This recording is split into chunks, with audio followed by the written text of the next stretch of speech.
Halo adik-adik. Di sini kami akan mempresentasikan karakteristik dan media pembelajaran untuk anak kelas 1 SD.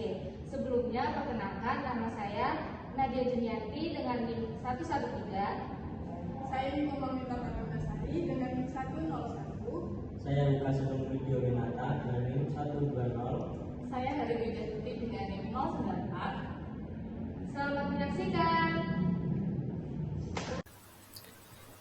Pengertian media pembelajaran. Media pembelajaran adalah alat bantu yang dapat membantu proses penyampaian pesan pembelajaran dari guru kepada peserta didik agar pelajaran lebih mudah dan jelas dipahami, dan juga tujuan pendidikan atau pengajaran dapat tercapai secara efektif dan efisien. Pengertian media pembelajaran. Menurut Geek dan Brings 1974 menyatakan bahwa media pembelajaran adalah alat untuk menyampaikan isi materi pembelajaran yang dapat merangsang siswa untuk mengikuti proses pembelajaran. Yang kedua, menurut Daryano 2010 berpendapat bahwa media dalam pembelajaran selalu berupa orang, benda, dan lingkungan yang dapat digunakan untuk menyampaikan pesan selama pembelajaran, sehingga menarik perhatian, minat, pikiran, dan emosi, dan serta membantu siswa dalam melakukan kegiatan belajar. Karakteristik siswa kelas 1. Karakteristik anak kelas 1 sekolah dasar yaitu mereka lebih suka merasakan, melakukan, dan mendemonstrasikan sesuatu secara langsung berdasarkan teori perkembangan kognitif.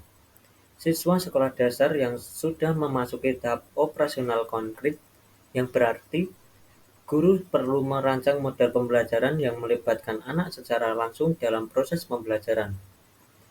Menurut Best, Jaka, dan Logan 1983, siswa pada kelompok usia ini sangat kritis terhadap pendidikan dasar. Mereka biasanya tidak puas dan membenci kegagalan, sehingga mereka bersemangat dan berusaha keras untuk mencapai sesuatu. Implementasi pembelajaran siswa kelas 1 menurut Best, Jaka, dan Logan 1983, implementasinya terhadap pembelajaran adalah: yang pertama, konkret, yang berarti siswa belajar dari apa yang mereka lihat, mereka dengar, dan mereka raba. Yang kedua, secara integratif, yaitu pada kelas awal sekolah dasar, anak masih melihat segala sesuatu secara utuh dan belum dapat memecah konsep menjadi bagian-bagian. Yang ketiga, hierarki. Metode pembelajaran anak yang berkembang dari yang sederhana menjadi yang lebih kompleks. Usia siswa kelas 1 SD. Setiap individu manusia merupakan satu kesatuan yang tidak terpisah atau bisa disebut utuh dengan jasmani dan rohaninya. Menurut Fatimah 2010, manusia akan selalu bertumbuh dan berkembang sepanjang hidupnya karena tumbuh dan kembang adalah suatu kodrat manusia. Masa anak-anak merupakan salah satu dari tahapan tumbuh kembang manusia. Masa anak-anak dimulai saat periode akhir masa bayi sampai dengan usia 5-6 tahun. Ini disebut dengan periode prasekolah. Lalu, periode sekolahnya yaitu disebut juga dengan periode anak tengah dan akhir anak-anak yang berusia 6 sampai dengan 11 tahun. Periode ini juga disebut dengan periode anak sekolah dasar, menurut Santrok.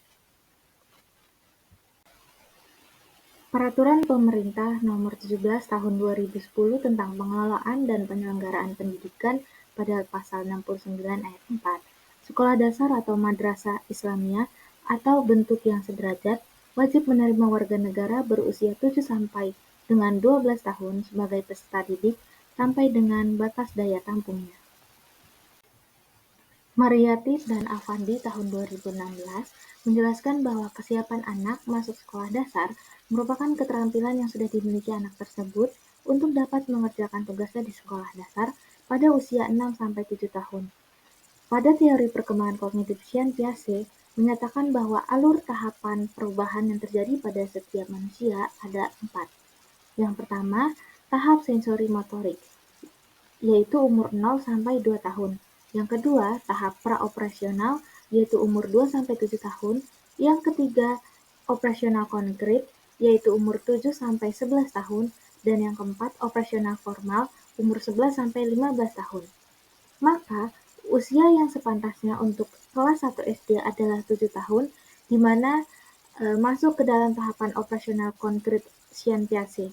Pada tahap ini, Jean Piaget mengatakan bahwa pemikiran setiap manusia meliputi penggunaan operasional konkret atau dengan objek nyata. Gaya belajar merupakan kemampuan seseorang dalam hal memahami dan menyerap pelajaran. Gaya belajar terbagi menjadi 3 jenis, yaitu yang pertama gaya belajar visual, yang kedua gaya belajar auditorial, dan yang ketiga gaya belajar kinestetik. Yang pertama, gaya belajar visual. Gaya belajar visual merupakan gaya belajar menggunakan penglihatan. Siswa dengan gaya belajar ini akan lebih memahami materi menggunakan media gambar atau PowerPoint.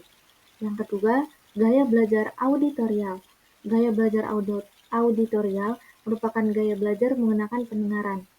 Siswa dengan gaya belajar ini akan lebih memahami materi menggunakan media audio untuk didengarkan. Yang ketiga, gaya belajar kinestetik. Gaya belajar kinestetik merupakan gaya belajar yang lebih banyak bergerak untuk dapat mengingat suatu informasi yang telah diperolehnya. Media pembelajaran kelas 1. Perkembangan iptek mendorong pembaruan dalam pemanfaatan teknologi dalam pembelajaran. Mengharuskan seorang guru memilih alat-alat sesuai dengan perkembangan zaman demi meningkatkan efektivitas dan efisiensi pembelajaran. Guru perlu memiliki pengetahuan dan pemahaman yang memadai tentang media pengajaran, menurut Fitri 2010.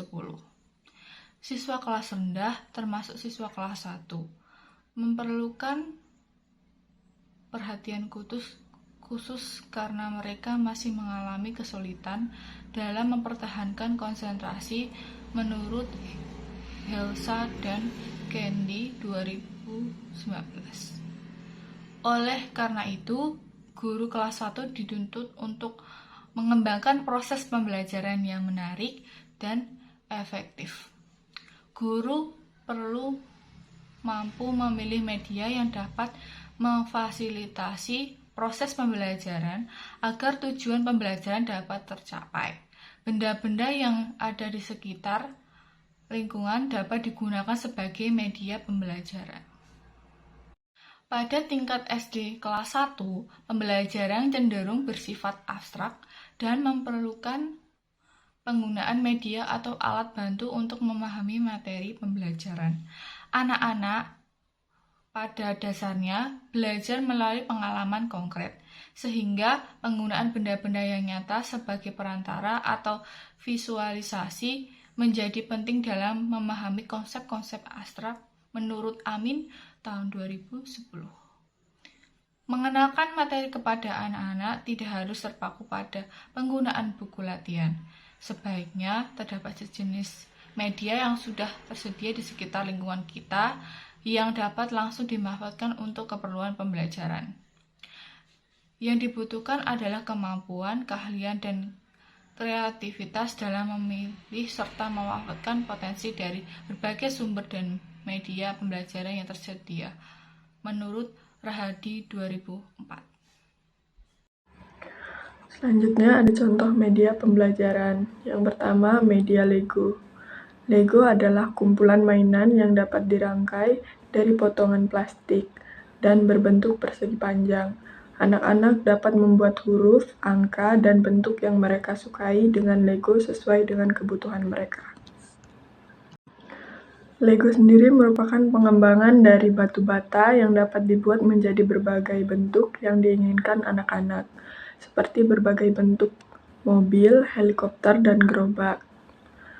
Lego adalah permainan yang mendorong kreativitas pada anak-anak, karena saat anak bermain dan bereksperimen, mereka menemukan bahwa menciptakan sesuatu yang baru memberikan mereka rasa kepuasan. Yang selanjutnya ada media kartu kata. Media kartu kata untuk melatih keterampilan membaca permulaan. Media kartu kata dapat digunakan sebagai salah satu alternatif pembelajaran yang mudah untuk dilakukan, menyenangkan dan tidak membahayakan siswa dalam kegiatan pembelajaran bahasa Indonesia untuk melatih keterampilan membaca permulaan pada siswa kelas 1. Dan yang terakhir ada media puzzle. Puzzle merupakan sebuah permainan menyusun potongan-potongan gambar menjadi sebuah gambar yang utuh. Artinya bahwa puzzle sebagai sebuah media permainan edukatif berupa potongan-potongan gambar yang akan disusun menjadi gambar utuh. Melalui permainan puzzle, anak akan menganalisis suatu masalah dengan mengenali petunjuk dari potongan-potongan gambar yang ada. Misalnya bentuk, warna, tekstur, lalu memperkirakan letak posisi dengan tepat. Artinya, bahwa petunjuk dari permainan puzzle menjadi sesuatu yang unik dan menarik perhatian siswa, serta merangsang siswa untuk menganalisis cara menyelesaikan masalah.